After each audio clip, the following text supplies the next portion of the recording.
Bună! Bine ați venit în bucătăria mea! Vă prezint astăzi o rețetă de pâine din 4 ingrediente.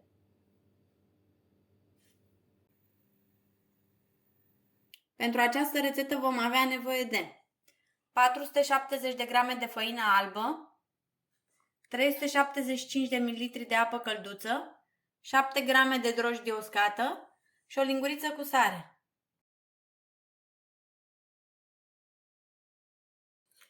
Într-un bol mai încăpător punem făina. Adăugăm drojdia uscată și le amestecăm.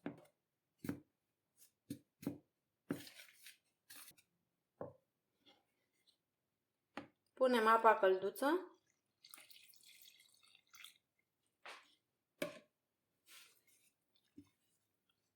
și amestecăm în continuare. Adăugăm și sare.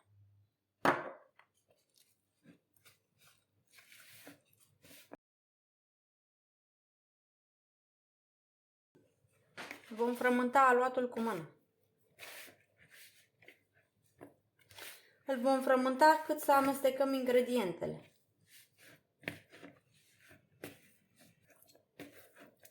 Este un aluat lipicios, dar îl lăsăm așa. Nu mai punem făină.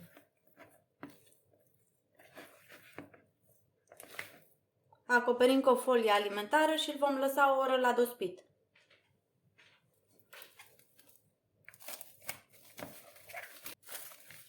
Aluatul a crescut, scoatem folia alimentară, presărăm făină multă pe blatul de lucru și punem aluatul. Punem făină și deasupra.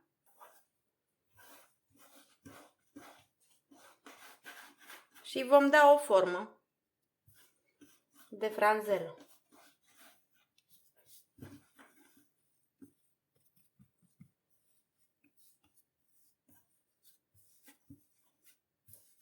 Într-o tavă tapetată cu hârtie de copt, vom lua aluatul cu grijă și îl vom pune.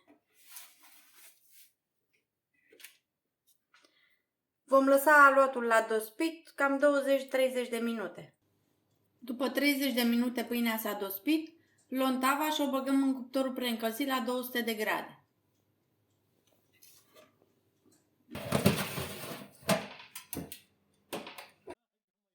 După 40 de minute scoatem pâinea de la cuptor și o vom lăsa la răcorit.